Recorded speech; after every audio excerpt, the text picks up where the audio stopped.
C'est David à nouveau. Donc maintenant, je vais vous donner un exercice supplémentaire. Cet exercice peut être regardé par les classes de EB9 et de S1G. Il concerne la tension continue sur un oscilloscope. Donc l'exercice est le suivant. Ça, c'est l'écran d'un oscilloscope sur lequel on va pouvoir voir une tension. Et on nous demande de dire si elle est continue ou alternative.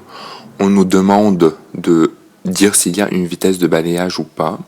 Et on nous demande de déterminer la valeur de cette tension. Donc, en regardant sur l'écran, on va pouvoir voir si cette tension est alternative ou continue et déterminer aussi sa valeur.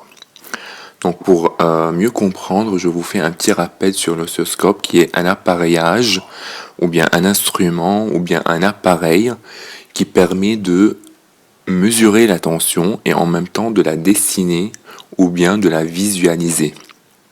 C'est-à-dire, sur l'écran d'un oscilloscope, je pourrais voir la forme de la tension, il y aura un graphe qui représente la tension et en même temps, je peux la mesurer. Je vous rappelle qu'on peut mesurer la tension aussi sur un voltmètre, mais le voltmètre permet uniquement de mesurer la tension et il ne permet pas de la dessiner ou de la visualiser. Donc voilà l'écran d'un oscilloscope. J'ai fait ici un zoom sur l'écran.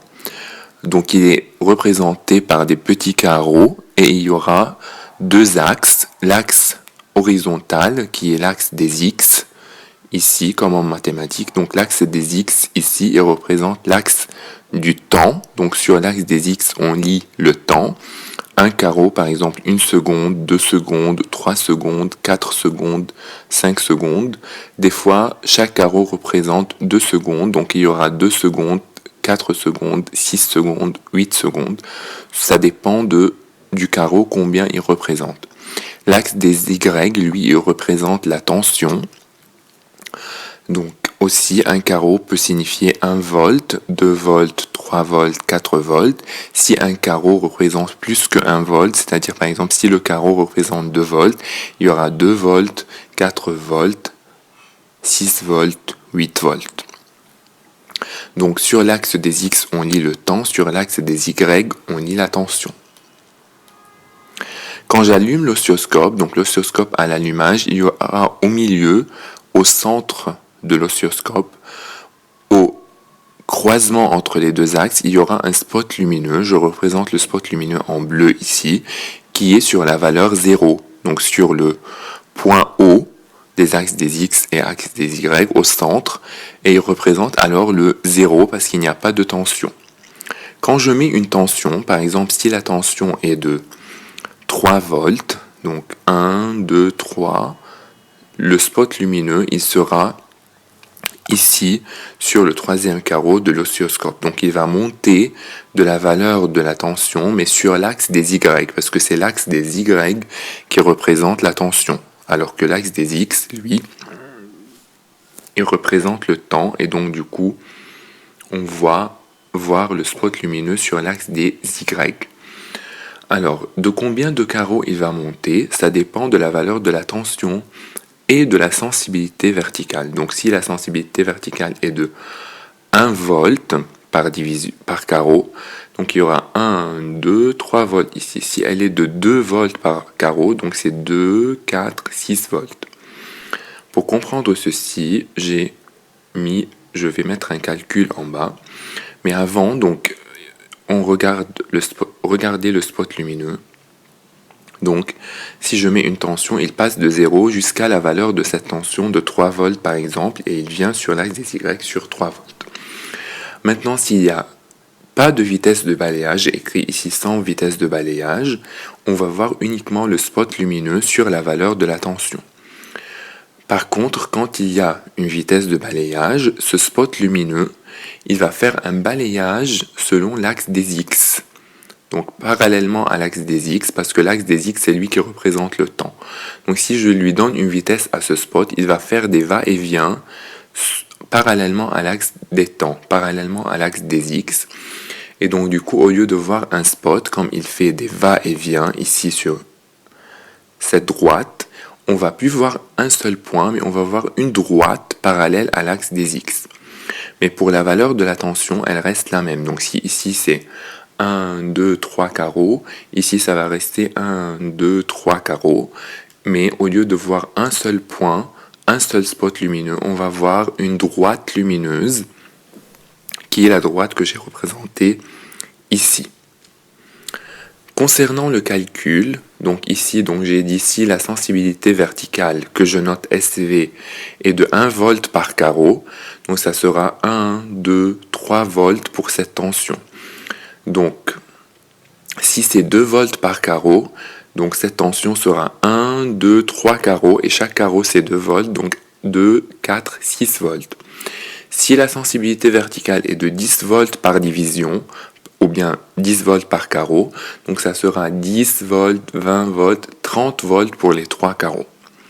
C'est pourquoi j'utilise la formule suivante. Donc la tension U, elle est égale à la sensibilité verticale fois le nombre de carreaux que je note ici, Y. Donc sur l'axe des Y, ici j'ai 1, 2, 3 carreaux.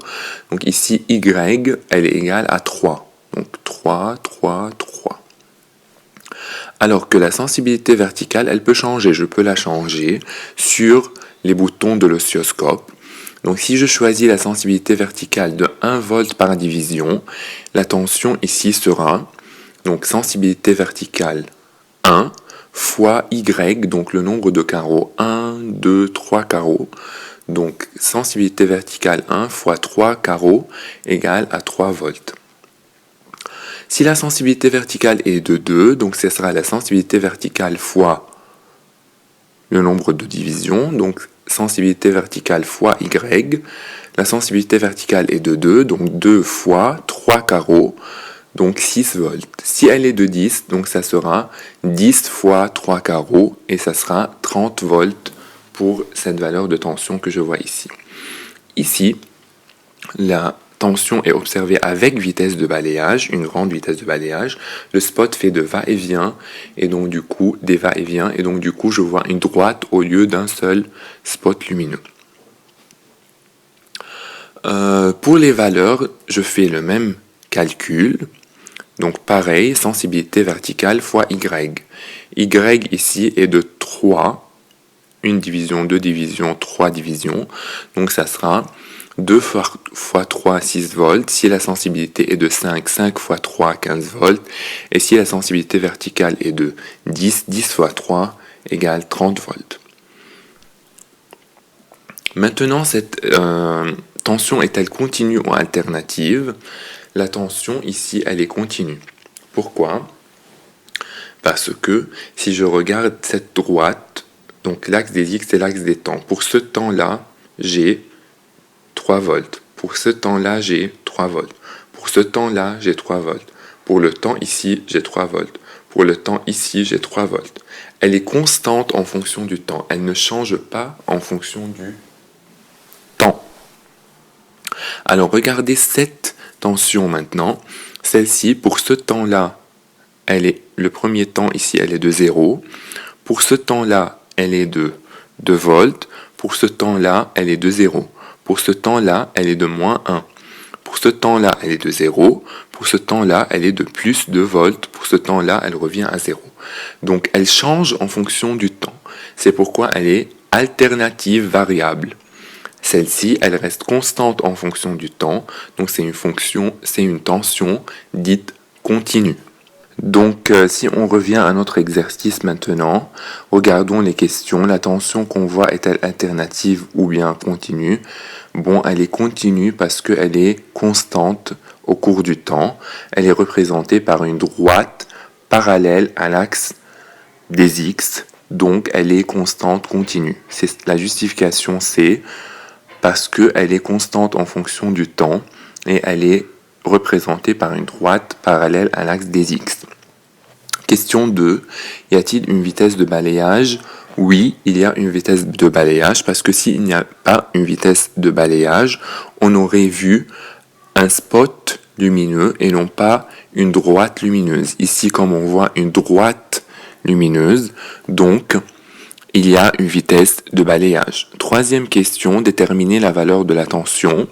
Donc ici, pour déterminer la valeur, on utilise la formule SV, sensibilité verticale fois Y. La sensibilité verticale est de 5. Donc 5 fois Y, c'est 1, 2, 3 carreaux. Donc 5 fois 3 égale 15 volts. Bon, j'ai oublié de mettre V ici. C'est 15 volts. Donc il faut mettre 15 V. 15 volts. Maintenant, supposons qu'on a un voltmètre et qu'on a le calibre 1, 5 et 6 et 10 volts, lequel il faut choisir pour mesurer la tension de 5 volts qu'on vient de voir sur l'oscilloscope. Donc on choisit le calibre 6 volts car il est le plus proche de 5 volts et car il est plus grand, un peu plus grand que 5 volts. On ne choisit pas 1 parce que c'est plus petit que 5. On ne choisit pas 5 parce que c'est égal à 5. On choisit pas 10 parce que c'est beaucoup plus grand que 5. On choisit 6 parce que c'est très proche de 5 et un peu plus grand que 5. Donc combien de divisions on va voir sur l'écran du voltmètre? Maintenant, tout le cadran du voltmètre, donc tout ce voltmètre-là, il contient 100 divisions. Donc si je choisis le calibre 6, alors les 100 divisions, eux, ils correspondent à 6 volts.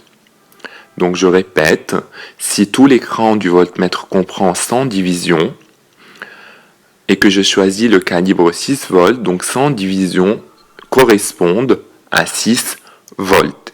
Quand je choisis le calibre 5, 100 divisions donne 5 volts. Quand je choisis le calibre 1 volt, 100 divisions donne 1 volt. Ici, j'ai choisi le calibre 6, donc 100 divisions, ça correspond à 6 volts. Alors, les 5 volts de ma tension que je viens de mesurer sur l'oscilloscope, ils vont donner combien de divisions? Je fais la règle de 3, 100 fois 5, divisé par 6. 100 fois 5, divisé par 6. Donc, pour la règle de 3, je fais les deux valeurs qui sont l'une en face de l'autre. Je les multiplie et je les divise par la troisième qui est toute seule ici. Donc, 100 fois 5 divisé par 6 égale 83,3 divisions la réponse. Merci pour votre attention et à bientôt dans une prochaine vidéo.